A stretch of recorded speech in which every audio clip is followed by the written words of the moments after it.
Okay.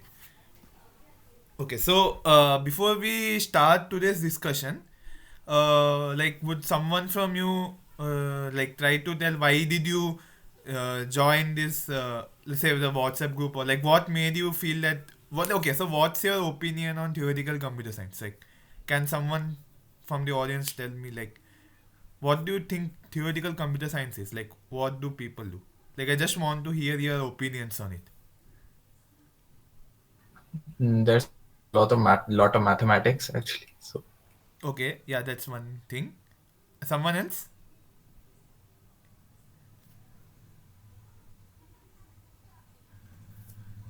Anything like which made you feel like it might be an area which you can explore?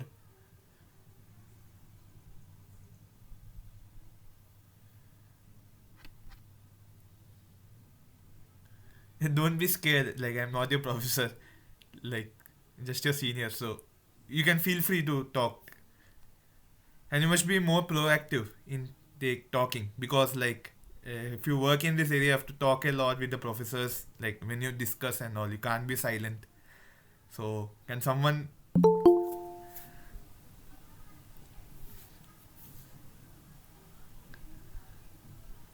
I just wanted to explore what it is, hence I joined it. Okay, okay.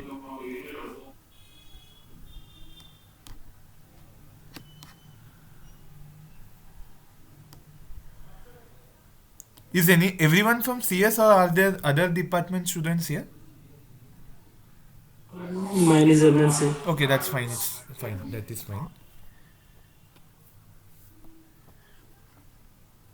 Yeah, I guess I'll begin the session.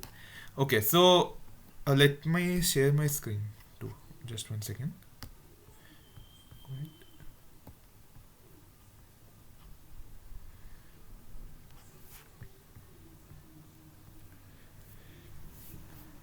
Is my screen visible? No. Is my screen visible?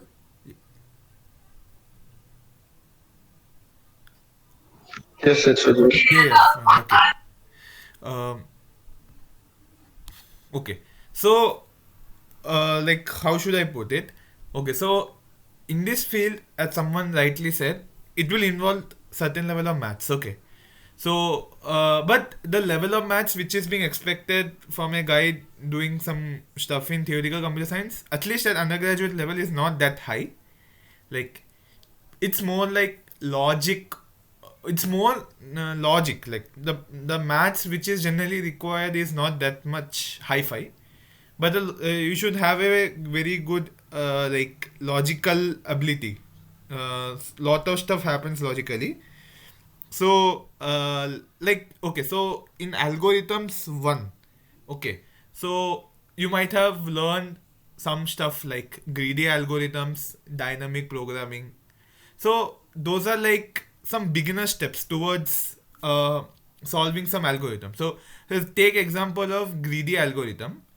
So you do some kind of greedy like steps and you reach some answer, and apparently that answer is the correct answer. Okay, so first of all, how did someone come up with that greedy analogy, like greedy way of approaching the problem? And then second thing is how to show the method of correctness. So, uh, so you can say the research like which happens in theoretical computer science is like you have to first of all you have some problem statement, and then you have to devise a method to solve that problem. Okay, so in some case it's greedy, some case it might be dynamic programming. There are various methods to solve a particular like different kinds of problems. So the thing which is important is the kind of method which you come up with to solve the problem, and the thing which is most important is showing that your method is correct. Okay, so these are the steps which is involved in like say designing an algorithm. So like okay, so I should have specified more clearly. By theoretical CS, what I meant was it will be more algorithm oriented. Okay, it won't be towards cryptography and cyber security, those kind of stuff, because that also comes under theoretical computer science, but that is a different type of theoretical computer science. Like that is more towards cryptography and not towards algorithm. We are my area is more towards algorithm. So that's why I hope that most of you join thinking algorithms in mind, not cryptography, because I one or two guys were messaging me. So I am not an expert in cryptography. Like I don't even have that much of an idea of cryptography, but I know guys who can help you to like explore your area in cryptography side. So if you want to know about those guys, ping me after the meeting. So I'll give you the contacts of those guys. So I personally am more interested in this kind of stuff. Okay, okay. So like you guys might have learned this problem of knapsack. Like, can someone confirm? In algorithms one, did they teach you knapsack? 0 1 knapsack? Yes. Yeah, okay. So in case, do you remember the time complexity?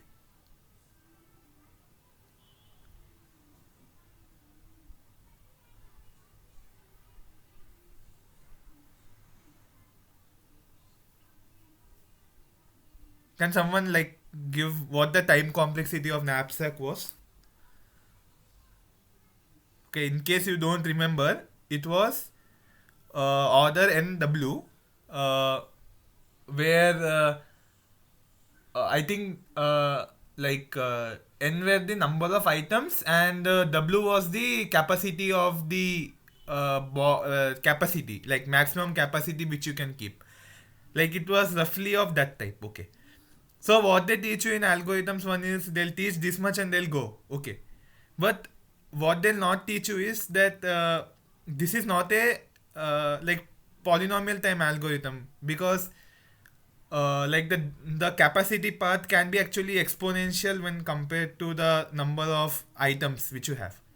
So sort of like what I want to say is till now what you learned is either very basic beginner level stuff, or something like which is not very good like in practice. Actually, like the knapsack algorithm which is being given to you, if you try to use in practice in labs and all, those examples are quite small, so it doesn't matter.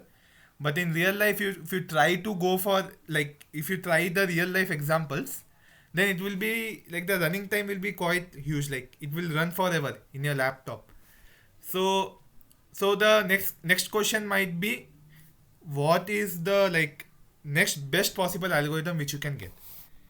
And it turns out that at least polynomial time algorithm is not possible, because it's there's something called NP hardness which you guys will learn when you go to third year. Like it's sort of like but since you guys are more interested in theoretical computer science, you should be learning this on your own, like I would say from now. I'll just, I'm giving a brief overview. I'll just go through the stuff which I want to show you.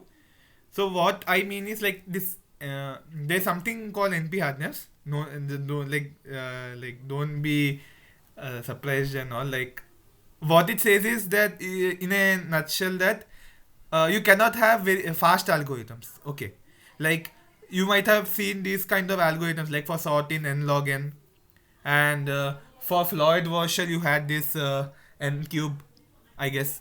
I think so. Floyd-Warshall was n cube. So like these are in terms of n, like n cube, n square, this type. But what theoretical computer science research in okay, so what happens in theoretical computer science research is that they do like rarely they focus on problems where the running time is n square, n cube, and all.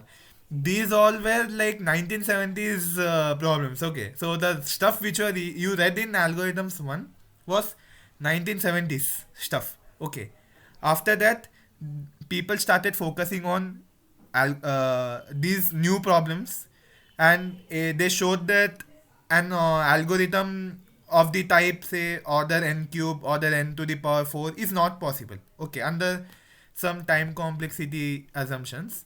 So does anyone of you know what millennial problem is? Like there are 7 millennial problem. Do you know about them? Can someone confirm? Yes, the Clay Math Institute has put up some problems. Yeah. So each of them has a cash price of $1 million. Out of that, one of the problem is this P is equal to NP. Like in short, what I want to say is like um, say you take this knapsack problem, can you solve it in polynomial time? Like your running time should come only depend on n, like n cube, n to the power 4. Like, can you do it? If you do it, you are going to get $1 million. Okay, so but what people believe, like it's not proved yet. Like if you can prove that there is no n cube algorithm, even in that case also you'll get a $1 million. Okay, so what people tend to believe is that there is no such algorithm.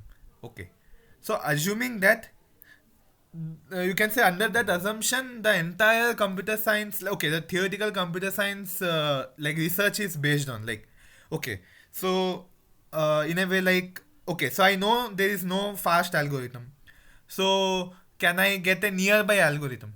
Okay, so by nearby algorithm what I mean, suppose your answer is 100, uh, and say it's a maximization problem, so you want to maximize something.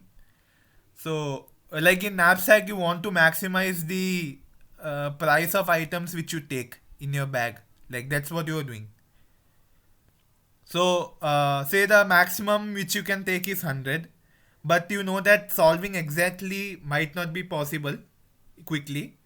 So, the next question which you ask is, can you do it in like, okay, can you give me an algorithm which gives me at least 50 as the answer?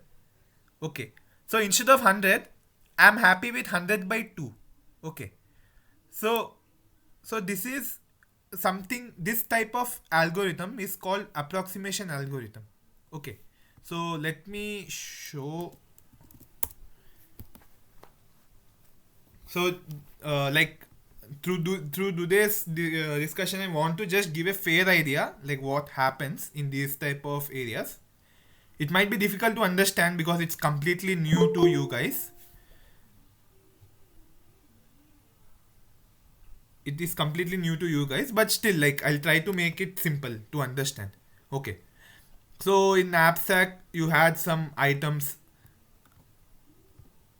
1, 2, 3, up to so on n, and each item had a price, and each item had a you can say some space or weight, you can say weight, and you are allowed to take a total weight of w, and what you want to do is you want to maximize the sum of prices which you collect from these items. Okay, okay, so finding the exact exact value, like the exact solution might not be possible quick in polynomial time. So what we do, if the actual correct answer is say OPT, like in short, it's a short form of optimal. So the question is, say, can you give me an algorithm which finds at least OPT by 2? Like if the actual answer to my question was 100, my algorithm will give at least 50 as the answer. So this type of algorithm is known as approximation algorithm. Okay, and this was a very classical area, and still it's like it's there, like research goes on in this area, but it's not considered to be a hot area right now. But it's still very important area actually. So like I hope you got a fair idea. Like I didn't give any technical answer, like definition or stuff. I don't want to make this a formal session. That's why I'm just giving you a very intuitive idea. What kind of algorithm is that? And this is also a very good area of research. And I started off with this only, you can say, in ISC in summer of 2019. I started with an approximation algorithm for knapsack itself. Like it's not like knapsack which you see. It's a different kind of knapsack problem. Like in this knapsack, it's sort of, you can say, in your knapsack basically you have a linear line which is of length w, and you want to fill it with items so that the w gets covered. Like sort of the knapsack which you did was that. So it's generally called one dimensional knapsack, and it's well studied and all. What I was focusing on is two-dimensional knapsacks. Like now, instead of line, your space constant is a box, and your each item is a rectangle. You got to place the rectangles in order to maximize your profit. So that's a two-dimensional way. I'm not going to technical stuff, but basically I started off with that kind of area. Like so, and these areas involve mathematics. Okay, so you cannot skip it. Okay, so you need to like chew mathematics like anything, and you got to be very strong in maths. Like the kind of maths which I am talking about is discrete mathematics mainly. Like most of the like, okay, so I'll come at the end, but at the algorithm side mainly revolves around discrete maths. So you got to be strong in discrete mathematics. Okay, so it can't be like you are not like you're afraid of maths, or you don't want to do maths but you want to do this. It's not going to happen. So it's going to be purely mathematical. There is not going to be any kind of coding stuff. So it's not your stuff like competitive programming and all. Competitive programming, more or less, it is based on algorithms 1 with little bit of algorithms 2 in third year which you'll learn. At most that thing. Competitive programming doesn't go beyond that generally. But this is way beyond those kind of stuff. And generally, they don't ask you to, in this area of research, they won't ask you to code. So it's anyone who doesn't like coding, this is their best area actually. It's like just purely maths, write an algorithm, show your analysis, and show that why it's correct, and done. That's it. You need not run an algorithm. The algorithm can be quite complex. Okay, let me ask this funny question. Okay, so can someone guess like how complex an algorithm can go? Like how many pages can that algorithm be? Like in this area of research, how many pages can you expect? Like how many pages of research work for one algorithm, say, you can expect? Like any guesses from you? Just guess.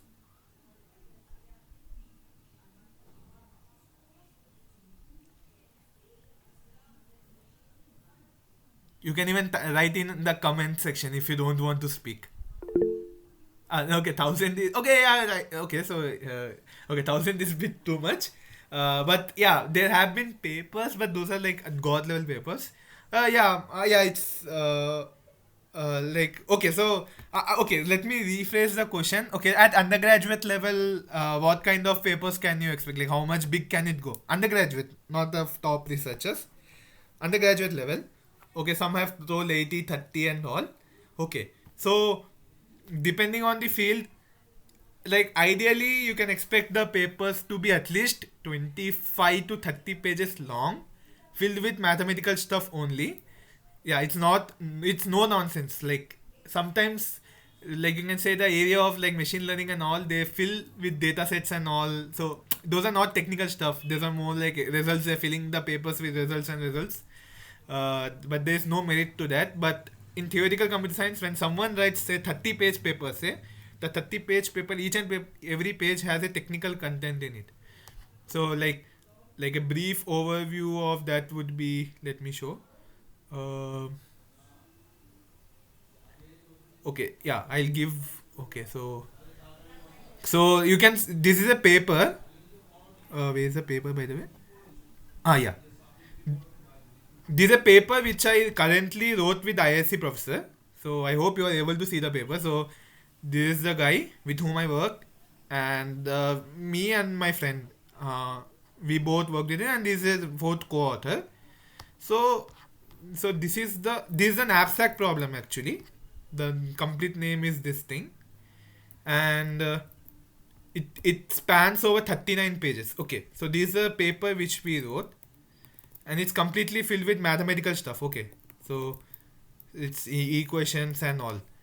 So you can expect a paper to be of that type. Like that's a little bit higher level side paper. You have medium papers also, which is of 10 to 15 pages, like which have some cute algorithms, but may not be of that much significant value. But it's still a research paper. So yeah, so I've written even those kind of papers also. So you can expect something of this type when you enter this area. Initially it might seem daunting, like how can I come up with this kind of stuff on my own. That's why in this kind of areas you need a bit of assistance from the professors. The like I would not say it's a sad part, but like okay, so in Kharagpur there are just three professors who work on this theoretical computer science. Like one is Palash De sir, with whom I work in IIT. Another one is Swagata Sanyal sir, and third one is Sudeshna Kole ma'am. Sudeshna Kole might be taking formal language automata theory. Like take the course of formal language and automata theory very seriously. That's a very good course, and yeah, and you okay. So people might not be doing research in that line now, but that's a very good course. Like you will get a very good idea what happens. Like yeah, that's a very nice course. So you should be focused on that course. Yeah, so that's the thing which I wanted to say. So in IIT you just have three professors working on purely algorithm side. That's why, and when I was in second year, Palash De sir just joined, Swagata Sanyal sir just joined, and Sudeshna Kole ma'am didn't even join till that point. So we didn't even have a single option. So what we did was we mailed ISC professors. Sadly, this time what happened was okay. So usually what happens is that the second years usually go for ISC in second year. Third years and fourth year duals go for foreign training. Okay, but you know as this because of coronavirus, the entire thing is now in problematic state. So what's going to happen is that we third and fourth years we are going to work with the ISC professors even now. So that's why like more or less it's sort of guaranteed that they won't be in a position to take the second years. So in that case, what you can do, there are there are many places where you can apply. Okay, to work online. For online, I think they won't like deny. Like IIT Kanpur has good professors. IIT Delhi has some good professors. Even IIT Bombay has some good professors. IIT Madras, I'm not sure. IIT Hyderabad also has very good professors. Like, don't see that it's IIT Hyderabad and back off. See the professors. See the professors and their qualification and all. And based on that, you mail them. And there are some other universities like TIFR, and then Chennai Mathematical Institute, Indian Mathematical Sciences, IMSC basically, IMSC. These three are also quite good actually. So you can apply for summer internship in these places. Because it's I feel you should sort of do a summer internship in this type of area if you want to pursue a career in this, because starting in third year is in my opinion a bit late. Like it's better to start in second year summer. Okay. Yeah, so that's one thing which I wanted to tell to you guys, because it's quite important. Yeah, so does anyone have any query till now, or I'll proceed? You can type in comment section also if there is no query.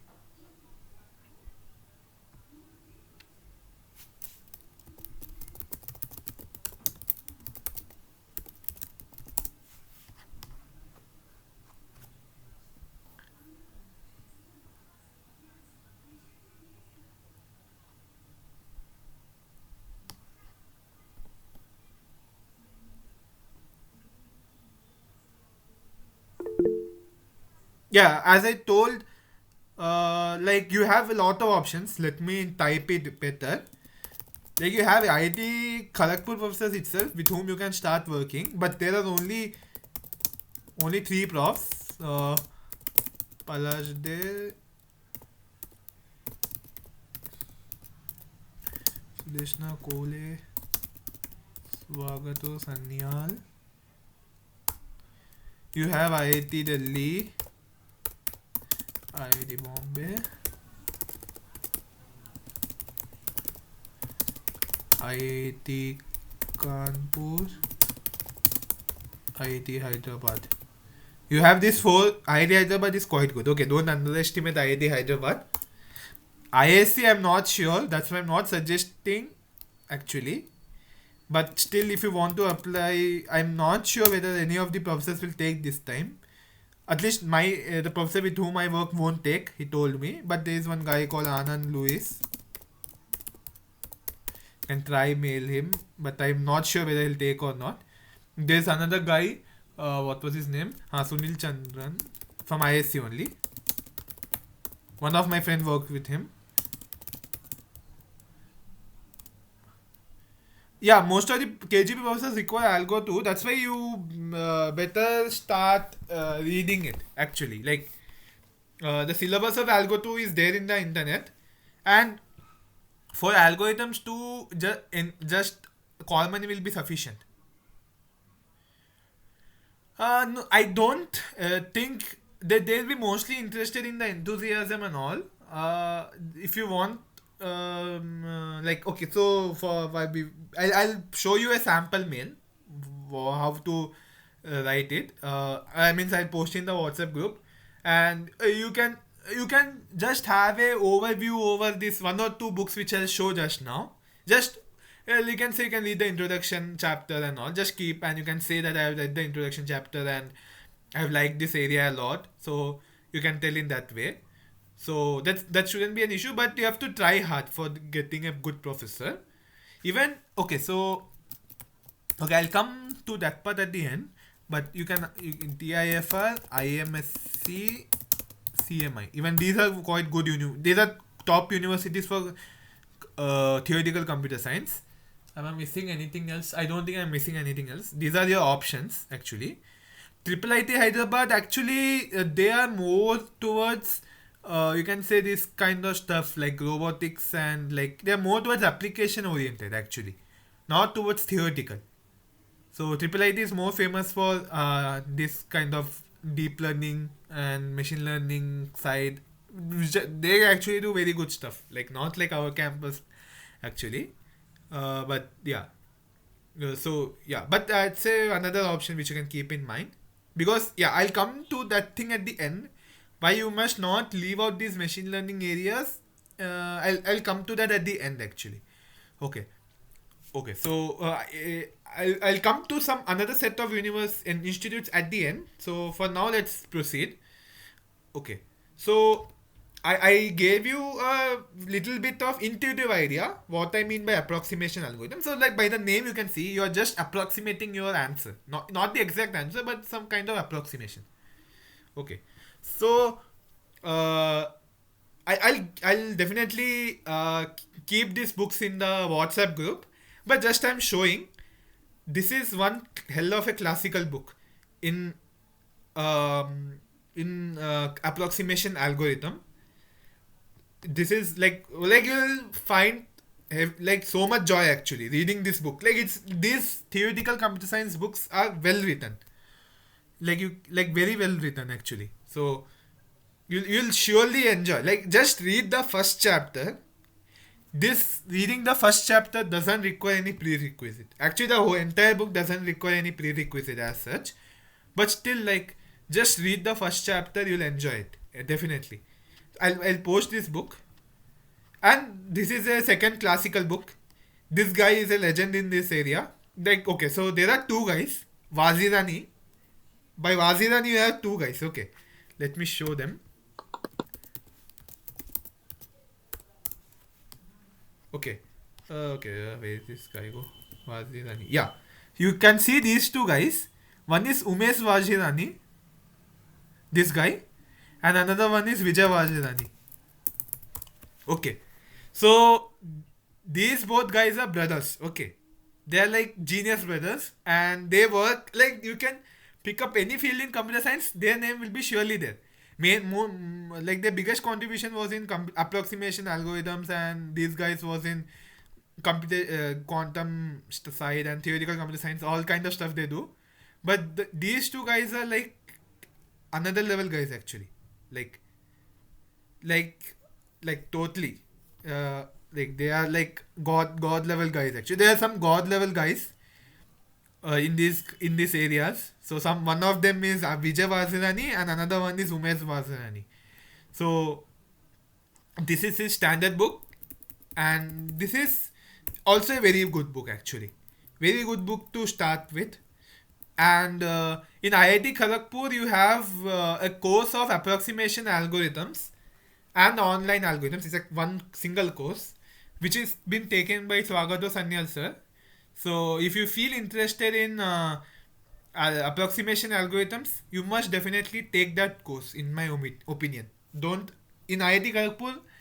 There are plenty of theoretical computer science courses. Like it's a very positive side actually of IIT Kharagpur, because if you take any other IIT like IIT Delhi, Delhi still has good amount, but like IIT Hyderabad, IIT Bombay, they don't have these many theoretical computer science courses.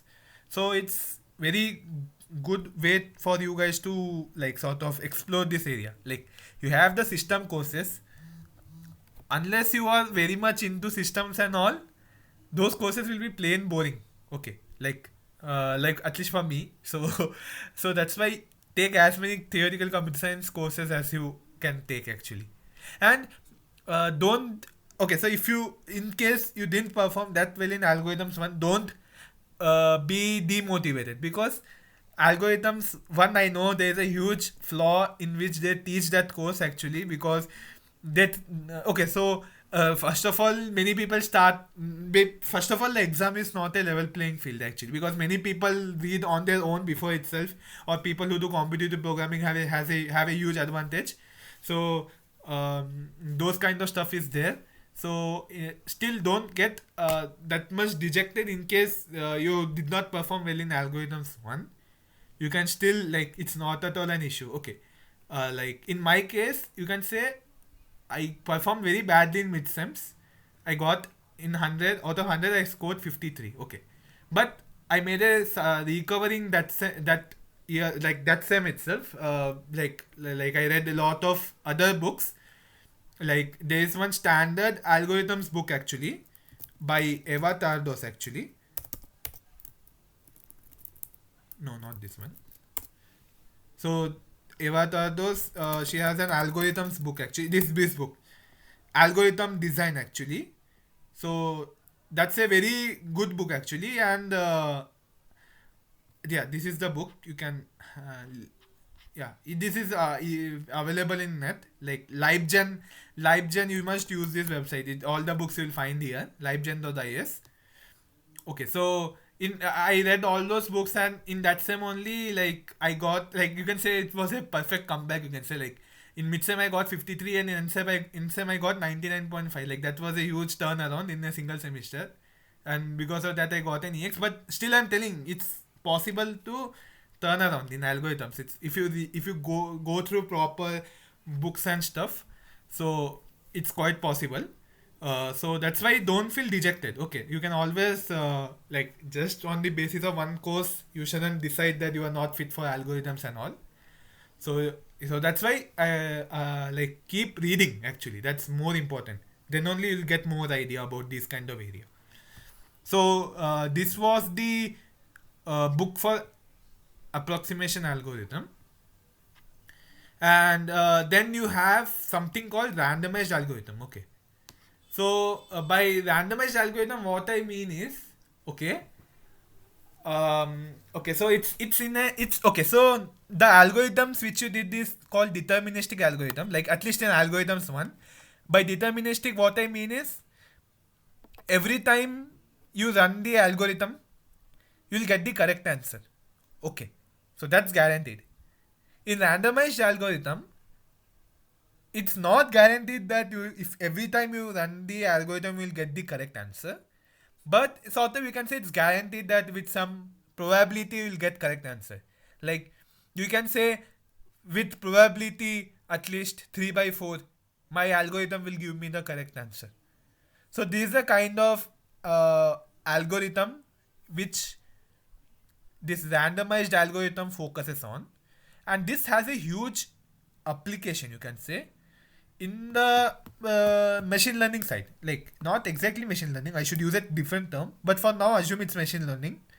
Like, in machine learning it's not possible to give correct answer every time, so you want to give some kind of mathematical guarantee, and one of the mathematical guarantee which you can give is in terms of probability. Like, with probability at least 3 by 4 you get a correct answer. So that is the kind of stuff which we look at randomized algorithm, but this is just an informal overview. When you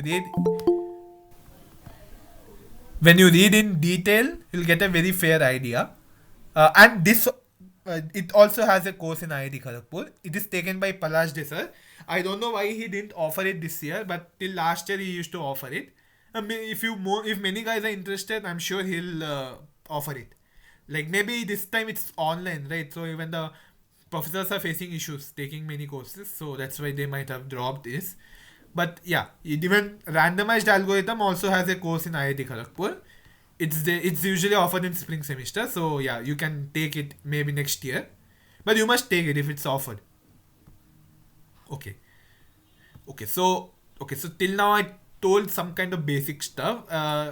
Remember at the start of the meeting, I told that Knapsack doesn't have a polynomial time algorithm. So let me show properly what I mean. Yeah. So this is an Knapsack. The one which you learned is one-dimensional. And the running time is this basically, which you got. Okay. Where W is the, you can say, the capacity of the bag in which you can store. Okay, so that was basically the upper constant which you had. But the problem with this is that actually W is actually stored in terms of bits actually, and that is log W. So with respect to log W, it's exponential. So that's why we say that it's not polynomial time algorithm. Instead, we say that it's pseudo polynomial. Okay. There is as I told, there is something called NP hardness, which shows that getting an algorithm which is polynomial is not possible. So how do you establish that thing? Like, it's not polynomial time solvable and all. So you have an area called computational complexity. And this guy, Sanjeev Arora, is a legend actually. Like, he was J ranked 1. Okay. Sanjeev Arora, as far as I can remember. Just 1 second. Sorry. Yeah. This guy, Sanjeev Arora. And yeah. Yeah. So he was, yes, as you can see, he topped IIT JEE. But he transferred to MIT from IIT Kanpur to MIT. See, once upon a time, people were not that crazy about IIT Bombay. Because, technically speaking, IIT Kanpur has the best computer science actually. But people just go towards IIT Bombay just because it offers sort of a good package. Okay. But during those days, IIT Kanpur was top. Because people during those days were more interested towards this kind of areas. So that's why these are literally legends in this area. So they used to go towards that side. So like during those days, IIT JEE 1 rankers used to be real jewels. Like, ek khira hai, aisa type. So they used to go, but nowadays I don't see that thing happening. Like, more or less IIT jobbers are nowadays going for financial firms and all, which I don't feel personally is the right thing to do after topping the JEE Advanced. And yeah, but yeah, still their choice. So just I'm telling, so this is one hell of a book. Like, you'll like just okay. So in my opinion, don't read the first chapter if you want to even read, but instead read the second chapter actually. But I won't suggest you to read this book now, because in order to read this book you must need the knowledge of this formal language and automata theory. So it's better if you don't read it now, instead read it in summer. But do read the second chapter. By reading the second chapter, the second chapter, you'll get an idea what is NP complete, NP hardness, like what exactly do those mean, and how do they show that a problem is not solvable in polynomial time. So that's what this book is all about. So I'll keep this book also, but it's a very classical book. Okay. Now what are the stuff which is left? Okay. Let me bring this to different. Okay. So till now, okay, so we have covered approximation algorithms, randomized algorithm, and this computational complexity stuff. Then you have something called parameterized algorithm and exact exponential algorithms, and there is a course of parameterized algorithm. So what it means is roughly, okay, so you can't get a polynomial time algorithm, yeah, that's sort of granted, but still you want to find the exact solution. Like you are not happy with the approximation solution, you are not happy with giving the correct answer with a probability of 3 by 4, you are not even happy with showing that the problem is tough, you want a solution. So in that case, what you do, you go towards the exponential side. Even in exponential side also, you have various type of exponential actually. Like let me go down. In exponential side, you have 2 to the power n, you have n to the power n. Yeah, so you have 2 to the power n square. So out of this, you can say this is a better, comparatively better among the worst options, but it's still better. The question is, why do we still go for these type of algorithms? It might be possible that in real life application, this n might be small. Okay, it might be 30. So 2 to the power 30 is not an issue for a computer, at least for my laptop. But 30 to the power 30 is a very huge, like it's a very bad algorithm. 2 to the power 900 is also a very bad algorithm. So that's why when you know that the numbers are small, then it's better to find exact algorithms. Okay. So that's why you have these two algorithms, parameterized algorithm, exact algorithm. So I'm not going into details, but it is sort of exponential in time. But it's a very good area again. Very good area to explore. So in our IIT, what was the name? Sudeshna Kole ma'am works on this parameterized algorithm, actually. So it's a very good area of research. And if you want to end up in Europe, okay, so if you want to see yourself doing your, say, higher studies in Europe, then I would say parameterized algorithm is a very good area to explore, in my opinion. If you want to see yourself in United States, see, basically you have two options in computer science. Either you go for United States or you go for Europe. Okay. In Europe, all these classical algorithms are famous, like parameterized algorithm, approximation algorithm and all. When it comes to United States, they're more progressive. Like, that means more, instead of progressive, I should say they're in a different line of direction compared to the Europeans. So let me take you to that area where on which nowadays the United States guys are working actually. I'll come to this later this also. Okay, this thing first. Okay, so can someone type in comment section if they know what game theory is, like if they have heard, yes or no, just type it if they know what game theory is, like have they heard of it before or not. Okay, I have. Okay. So let me tell you in this fashion. Okay, let me take a very sweet example to explain you what game theory can be. I have two examples in mind. Which one should I give you?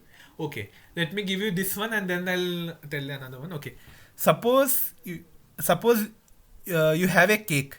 Okay, and you want to distribute it among two small kids. Okay.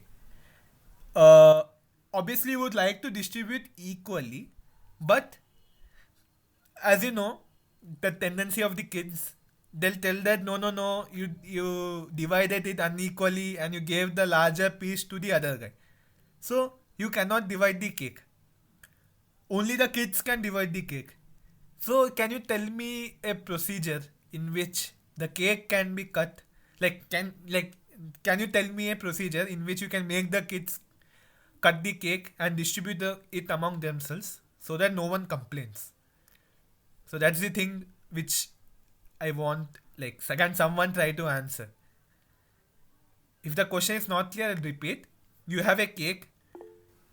Yeah, yeah. That's the answer. Like, basically, one of them has to cut, and and the other child has to choose. In this case, what will happen is that the first child will have to cut half, because if he doesn't cut in exactly in 50-50, then he knows that the other guy will definitely choose the better piece. Like, here the other guy will think greedily and choose the better piece. So in order to avoid that, he'll cut 50-50, and then the other guy will see that yeah, it's 50-50, so he'll choose one of the pieces. So both of them are happy. So what happens in game theory is that you have multi-agents. Like, until now in these algorithms which you were seeing, it's only you basically trying to do something. But now you have multiple guys, and they each are trying to do something, and that with respect to themselves, they are trying to optimize a function, you can say. But the value of the function depends on what others are doing. You can say intuitively in that way. Like in this example, each guy wanted to maximize the share of the cake which they are getting. So it turns out to be that the share which they can get is 50-50 maximum. So in game theory, what happens is you have multiple agents, and people think greedily. That's very important. Game theory came out of human psychology only, like trying to study human behavior in terms of economics, and that resulted into game theory. But then you might be wondering why computer science guys are here, because we are studying it with respect to algorithmically, from the point of view of algorithms. So I'm not going into details, but I just wanted to give a fair idea what game theory is. So you even have a course of game theory, which generally happens in your 5th semester. Like, not a compulsory course, but I definitely suggest you to take it. It will be a little bit tough course, but still, like, it's fine. Like, it can, like, getting an A grade in that is not an issue.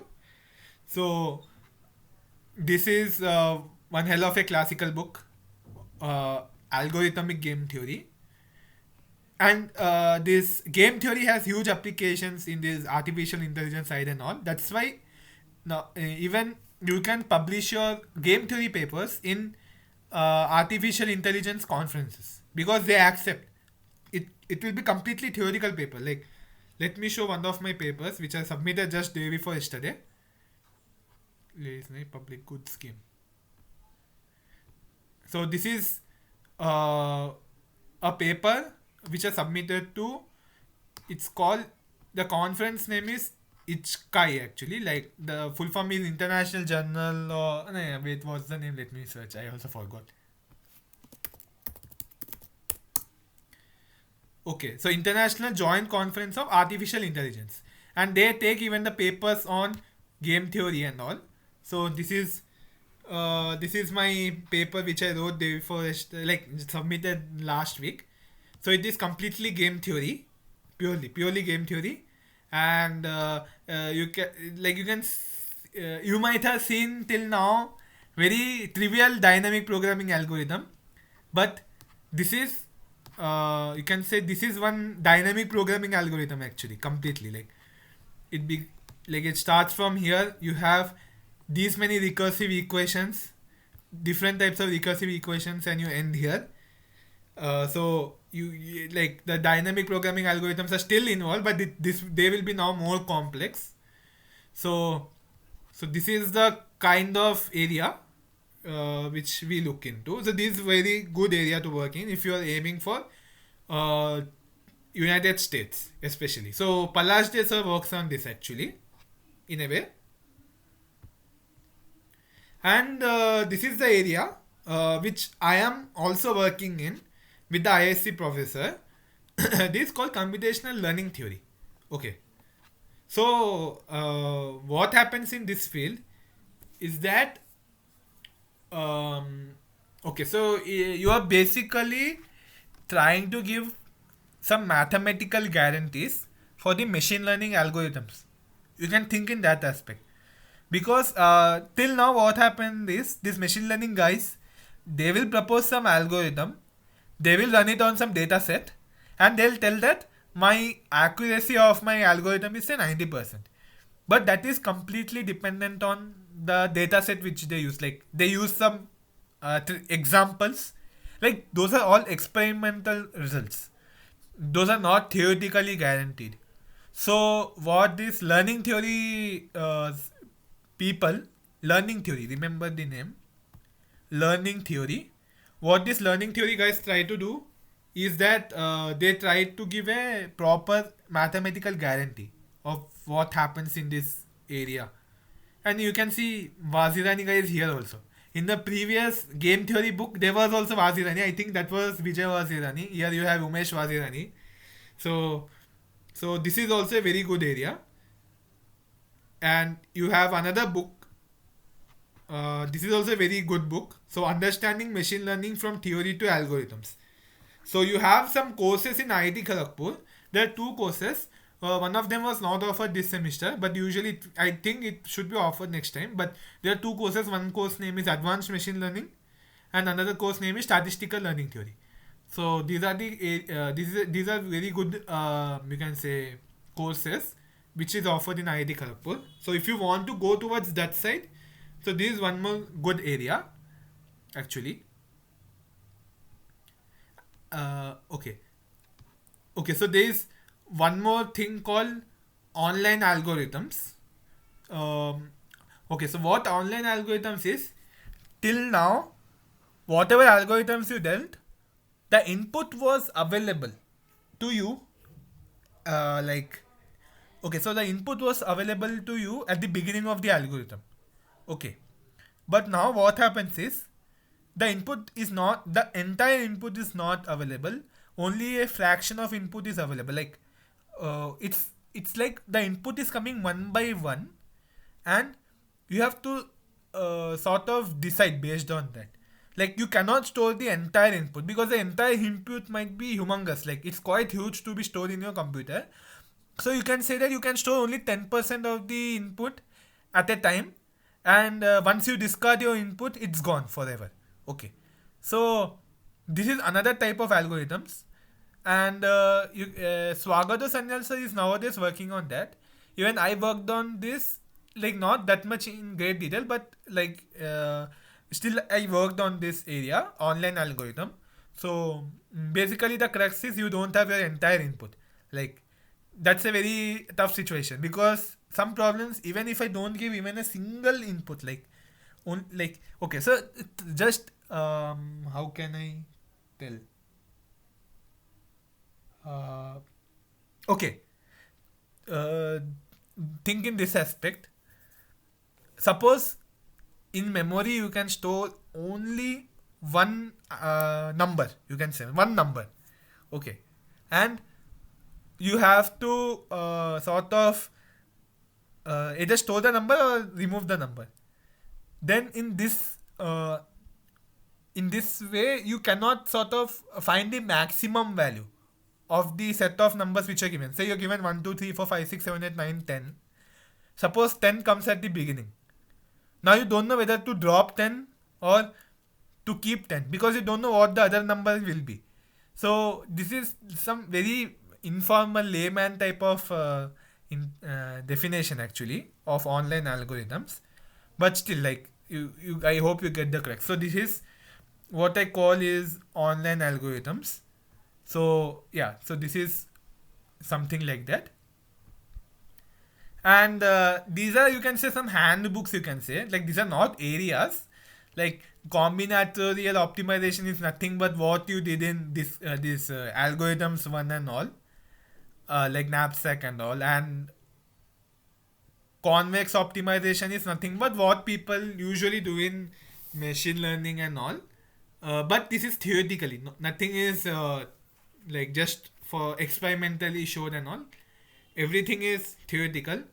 So these are also quite good books. So I'll share even this also. But these are, I would say, not no need to read it now. But just if it's better to keep it in your laptop. It's see, this book length is 3,000 pages. Okay, so yeah, obviously can't read everything, but it's you can, if you want to find some relevant topic, you can just go there and see. But it's not needed now. But still, it's a good book to keep in your laptop at least. So I have shown pretty much. I have sort of covered everything which happens in this theoretical computer science area, so that you guys don't have a like sort of false impression on what this area is basically. So I hope you have a fair, like sort of a rough overview of what exactly happens in theoretical computer science. And yeah, and I'm now in 8th semester, right? I've read each of those books, at least 10% of them actually. Like it's rough to read entire book, obviously. I have not read even one of those books entirely, but I have covered each book at least 10%. So by the time you reach 8th semester, you must have a basic overview. When you go to graduate studies, they make you study those books in deep detail. So now, if you read it beforehand, it will be quite helpful for you. And one more like fun fact is that it's okay. So you have something called BTech project when you come to 4th year, and theoretical computer science guys, like the guys who work in this area, like they're quite nicely favored by the professors in the sense that so the most of the professors will be non-theory, so they will have a very little idea what kind of stuff which we did. So even if we did some very simple stuff for them, it will be quite hi-fi, and they tend to give very good marks for BTech project, and you like get very easily EX. So it's a very good advantage in one way to work in this area. And in terms of higher studies and all, there's a huge scope in this because very few people actually try for this. So there's not much of a competition when compared to say machine learning and this deep NLP, deep learning and all.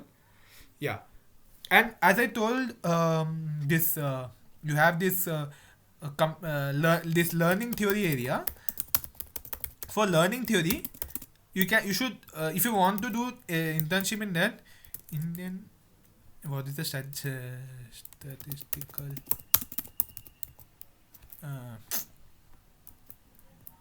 wait.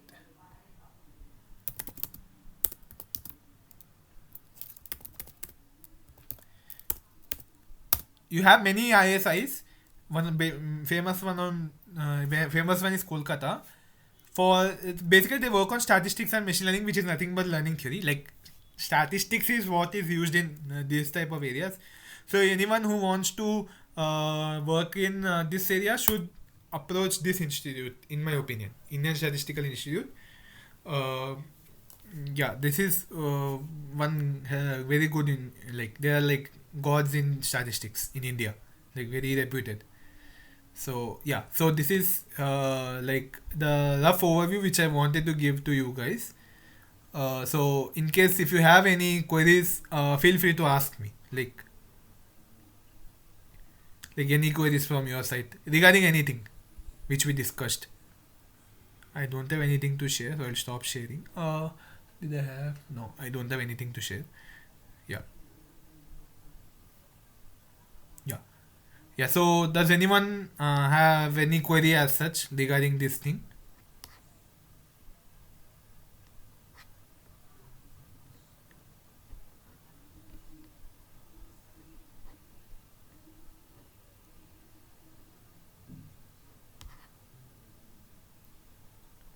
Okay. I'll definitely mention. I'll keep the books in WhatsApp. Don't worry about that.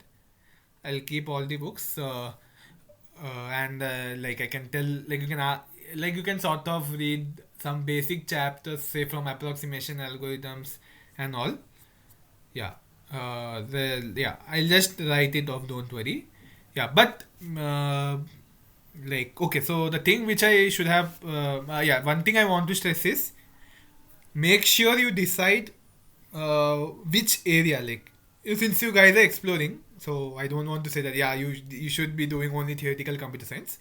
Like, keep your options open, but I'm just try to decide your area by the start of fifth semester. Okay, especially the 4 year guys, because especially if you want to do say higher studies, it's advisable to do a research internship instead of the CDC internship. And also people have skipped CDC internship. Even I have skipped my CDC internship. Even my friends who have BTech, they skipped CDC internship during their time. So sort of it, like for CS guys or circuit departments, it's not such a issue to get a like you can say get an internship and a placement and all. But you should properly decide actually what you want. Is it CDC or is it job? Like, don't be in two minds. That's what I want to say. Like, be sure for safety. See, CDC. If someone is really aspiring for a grad school admission in this type of stuff, then I would suggest that you can skip CDC and you should apply for research internships. Doing placements you can sit for safety purposes, because you don't know what can happen anytime. Like, second corona can come and like something can happen. So my friends have also done like that. So if all for CS or MNC, it's not an issue to get a CDC placement. Like, not at all an issue. So that's why plan properly. Don't be in two minds. Like, because your third year seniors have been in two minds actually, in a way. My batch guys were again different. We were not in two minds. We were sort of fixed, like by the fifth semester what we want to do. But your third year seniors are in two minds. Till now they can't decide properly. So what happens because of this is that they end up, like, especially BTech project also, they ended up taking some odd options, which is not correct actually. So you must be a bit careful in that. So that thing is there. Pabitra Mitra sir, I think he might be working on this theoretical side of ML, so you can contact him also. But other than him, I don't think anyone is there. Rest of them are application only. Even in maths department also, there are one or two professors who are working on theoretical computer science. So whoever is from MNC, they can approach them. So that was the thing which I wanted to convey. So any other queries from anyone? You can type it in the chat or ask me by unmuting.